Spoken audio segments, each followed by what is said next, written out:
It builds character to be a New York Jets fan. I'm here for the smoke. Dolan is a terrible owner. Mike Trout is by and large the best player in Major League Baseball. Nobody would notice him just walking down the street. I don't even think the ink was dry on his contract and he got fired. Welcome to Degree of Difficulty. I'm your host, Aaron Johnson, coming to you from Studio B.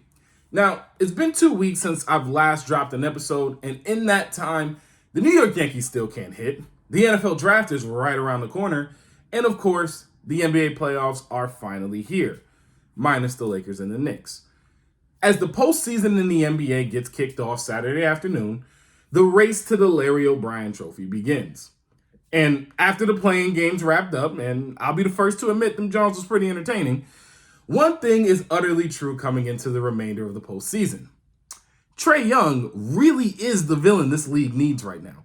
Now, I know what you all are going to say. Oh, Aaron's just being another salty Knick fan when it comes to Trae Young. And you know what? You're damn right I am. I mean, this dude really is a 6'1", long-lost El DeBarge brother cooking everyone as soon as the calendar turns to April.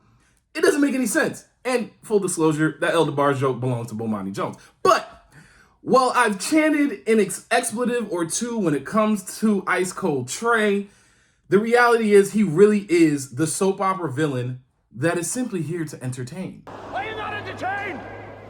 Are you not entertained? The obvious storylines of will Giannis and the Bucks repeat? Can Chris Paul finally get over the hump?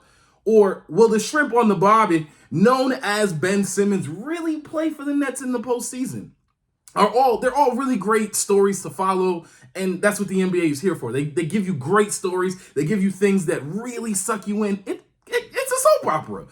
But as entertaining as all those storylines are they as entertaining as this? 41 remaining. Young, long three-pointer, puts it in! Trae Young from way downtown! Bro, Trae Young legitimately is a Batman villain. It's hilarious at this point. But before I get to my picks for the first round series, let me go back to the Nets for a second. It wouldn't surprise me for the Nets to get to the Eastern Conference Finals.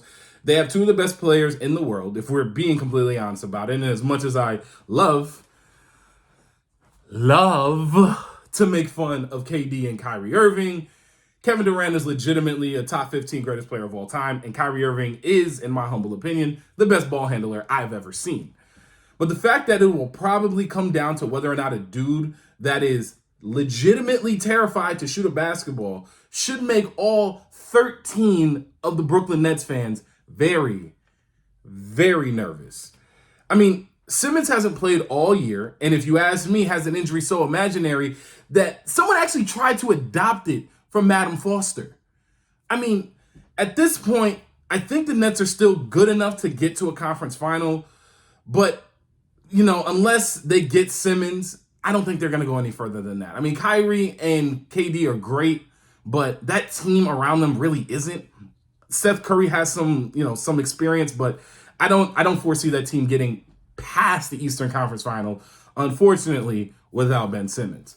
So that's my thoughts on the Nets. That's my thoughts as we get going into these first round playoffs.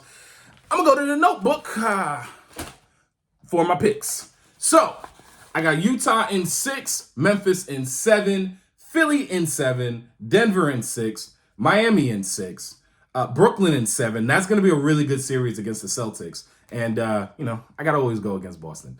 Milwaukee in 5, and I do think Phoenix gets back to the finals at least, so I got them going in 4. Well, that's the show for this week. Appreciate y'all hanging out with me. Hopefully my key still works next week. Be sure to like this video, subscribe to the channel. Thanks for watching. This is Degree of Difficulty, and I'm Aaron Johnson. Enjoy the playoffs, y'all.